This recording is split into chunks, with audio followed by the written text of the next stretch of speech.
जय जय श्री राधे। गीता अध्याय 4 श्लोक 8। परित्राणाय साधूनां विनाशाय च दुष्कृतां धर्म संस्थापनार्थ संभवामि युगे युगे। भक्तों का उद्धार करने, दुष्टों का विनाश करने तथा धर्म की फिर से स्थापना करने के लिए मैं हर युग में प्रकट होता हूँ। तात्पर्य भगवत गीता के अनुसार साधु कृष्ण भावना भावित व्यक्ति है।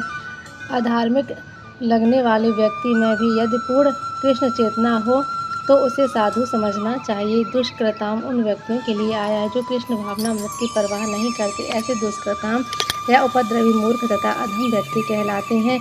भले ही वे सांसारिक शिक्षा से विभूषित क्यों न हो, इनके विपरीत यदि कोई 100% कृष्ण भावना मृत में लगा रहता है तो वह विद्वान या सुसंस्कृत न भी होने पर भी वह साधु माना जाता है। यहाँ तक कि अन्य ईश्वरवादियों का प्रश्न भगवान के लिए आवश्यक नहीं कि वे इनके विनाश के लिए उस रूप में अवतरित हों जिस रूप में वे रावण तथा कंस का वध करने के लिए हुए थे। भगवान के ऐसे अनेक अनुचर हैं जो असुरों का संहार करने में सक्षम हैं, किंतु भगवान तो अपने उन निष्काम भक्तों को तुष्ट करने के लिए विशेष रूप से अवतार लेते हैं जो असुरों के द्वारा निरंतर तंग किए जाते हैं। असुर भक्त को तंग करता है, भले ही वह उसका सगा संबंधी क्यों न हो। यद्यपि प्रहलाद महाराज हिरण्यकश्यप के पुत्र थे, किंतु तो भी वे अपने पिता द्वारा उत्पीड़ित थे। इसी प्रकार कृष्ण की माता देवकी यद्यपि कंस की बहन थी, किंतु उन्हें उनके पति वसुदेव को इसलिए दंडित किया गया क्योंकि उनके कृष्ण को जन्म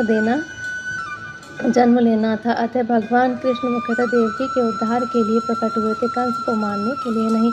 किंतु ये दोनों कार्य एक साथ संपन्न हो गया तो यह कहा जाता है कि भगवान भक्त का उद्धार करने तथा दुष्ट असुरों का संहार करने के लिए विभिन्न अवतार लेते हैं। कृष्णदास कविराज कृत चैतन्य चरितामृत के निम्नलिखित श्लोकों में अवतार सिद्धांतों का सारांश प्रकट होता है।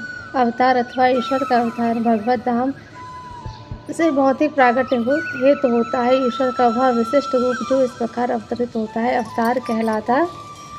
ऐसे अवतार भगवत धाम में स्थिर रहते हैं। जब वे भौतिक सृष्टि में उतारते हैं तो उन्हें अवतार कहा जाता है। अवतार कई तरह के होते हैं तथा पुरुष अवतार, गुणावतार, लीलावतार, साकेत, वृष अवतार, मनवंतर अवतार, युगा अवतार, इन सब का एक ब्रह्मांड में क्रमानुसार अवतरण होता है। किंतु भगवान कृष्ण आदि भगवान और समस्त अवतारों के उद्गम है। भगवान कृष्ण शुद्ध भक्तों की चिंताओं को दूर करने के लिए विशिष्ट प्रयोजन से अवतार लेते हैं और उन्हें उनकी मूल वृंदावन लीलाओं के रूप में देखने के उत्सुक रहते हैं।